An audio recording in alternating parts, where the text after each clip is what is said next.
Bapak ini cocoknya jadi Menteri Pertahanan Keamanan, menjadi Menteri Menko Polhukam ketimbang Menteri Agama. Saya mohon maaf, karena idealisme yang dibangun oleh kementerian ini tak terbawa. Saya mengistilahkan ideologi ditinggalkan, sejarah tak terbawa.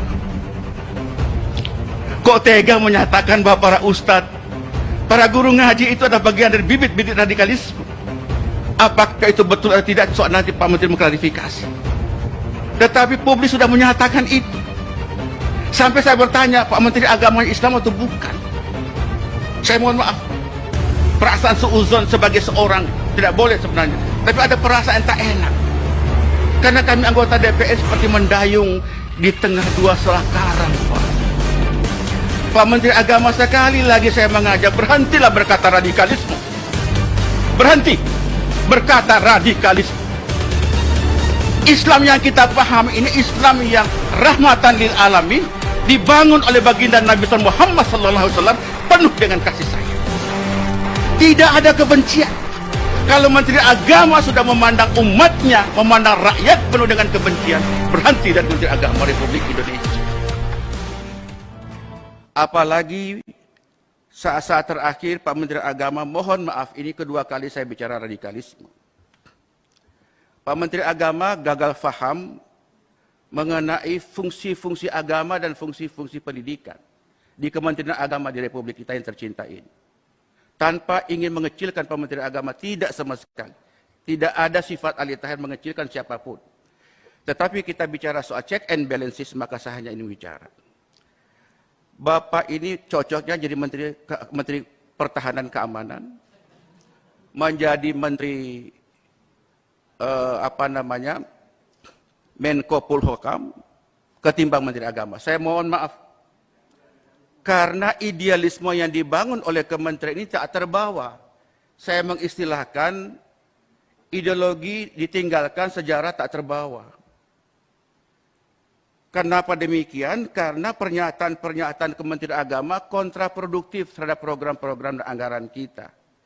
Mestinya menurut saya dengan DPR itu fungsinya adalah mendekatkan, menyenangkan, mengembirakan, mencerdaskan, mengajak agar yuk mari DPR bersama dengan pemerintah kita berpikir jernih untuk berbuat demi kepentingan anak-anak bangsa.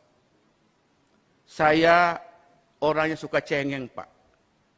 Karena saya orang yang paling jauh di Flores Timur, Nusa Tenggara Timur, daerah sangat-sangat miskin. Saya diasah batin saya untuk bagaimana supaya tetap cinta dengan rakyat. Tapi begitu Pak Menteri mengatakan bahwa para guru ngaji, kemudian para ustadz, itu dicurigai sebagai bentuk-bentuk awal dari radikalisme, perasaan terganggu sebagai seorang yang beragama, perasaan yang terkoyak, perasaan yang terbunuh keimanan saya, perasaan terganggu seperti gelas yang pecah. Seolah-olah selama ini kita sholat, kita ngaji, kita berbuat sesuatu itu tidak ada arti apa-apa.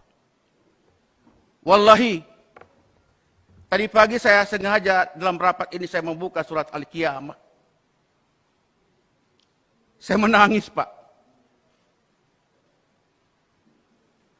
Allah mengatakan, "Fa'idza qara'nahu fattabi Qur'anahu." Jika kami telah membacakan Quran itu, maka ikutlah bacaannya. Saya membaca itu, air mata saya keluar, kemudian saya teringat Pak Menteri Agama. Kok tega menyatakan bahwa para ustadz, para guru ngaji itu adalah bagian dari bibit-bibit radikalisme? Apakah itu betul atau tidak, soal nanti Pak Menteri mengklarifikasi. Tetapi publik sudah menyatakan itu. Sampai saya bertanya, Pak Menteri agama Islam atau bukan? Saya mohon maaf, perasaan suuzon sebagai seorang tidak boleh sebenarnya, tapi ada perasaan tak enak. Karena kami anggota DPR seperti mendayung di tengah dua selah karang, Pak. Karang yang pertama adalah idealisme yang kami bangun. Kami rakyat kecil, Pak. Kami ini suara yang mendukung kami orang-orang kecil. Karang yang kedua adalah kekuasaan. Antara dua selah karang itulah mempertemukan kita di forum yang terhormat ini. Nah, dengan demikian maka menurut pandangan saya, Pak Menteri Agama, sekali lagi saya mengajak, berhentilah berkata radikalisme. Berhenti berkata radikalisme. Islam yang kita pahami ini Islam yang rahmatan lil alamin, dibangun oleh baginda Nabi Muhammad SAW, penuh dengan kasih sayang. Penuh dengan kasih sayang. Tidak ada kebencian. Kalau Menteri Agama sudah memandang umatnya, memandang rakyat penuh dengan kebencian, berhenti dari Menteri Agama Republik Indonesia. Hari-hari kami Pak berhadapan dengan rakyat kecil. Saya hari ini dapat viral lagi Pak Ali Tahir, perjuangkan aspirasi kami. Saya bilang aspirasi itu bisa berjalan kalau imamnya tidak batal wudhu. Kalau imamnya sudah batal wudhu, makmum tidak boleh mengimami seorang yang sudah batal wudhu. Referensi-referensi radikalisme itu kan referensi orang luar terhadap umat Islam, mau Islamofobia, menghardik umat Islam, dan tolong lihat ini Islam dalam konteks global, bukan dalam konteks Indonesia semata. Nah, oleh karena itu kami merasa sakit, Pak. Luar biasa. Saya baru habis takziah dengan Pak Mali Fajar, almarhum Mali, baru sampai. Banyak orang kerubuti saya. Kok bisa begitu Pak Menteri Agama? Saya bilang beliau orang baik, Pak. Pak Menteri orang baik. Cuma belum belajar Islam esoteris dan Islam eksoteris. Islam yang substantif dan Islam yang simbolik.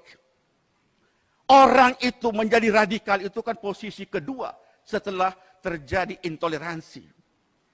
Jalannya radikalisme dalam teori sosiologi agama, intoleransi terjadi karena ketidakadilan di situ.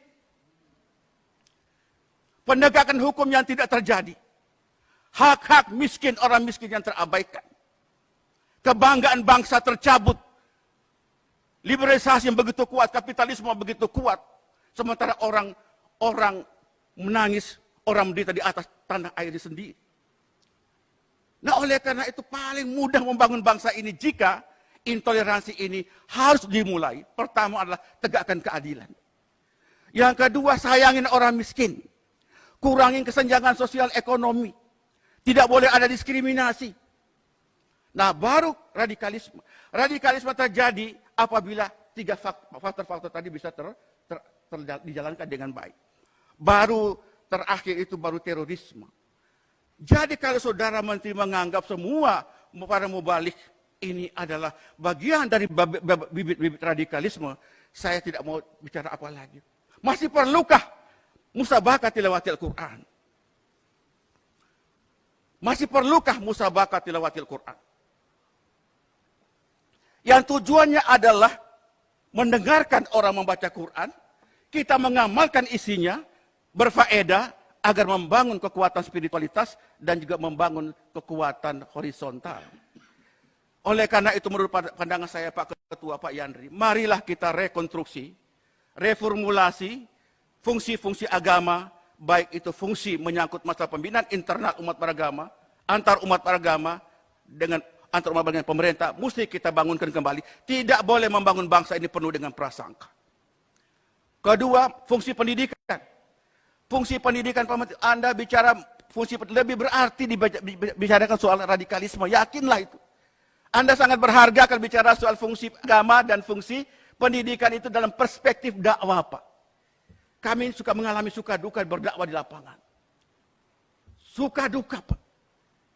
Tapi kami tetap berjalan. Nah, oleh karena saya menghimbau Pak Ketua, menurut saya sependapat jika hari ini kita tidak lagi membicarakan anggaran dulu, clearkan dulu anggaran, supaya fokus programnya, money follow function, money follow value, dan money follow macam-macam itu, di-clearkan dulu, baru setelah itu kita bicarakan rapat berikutnya.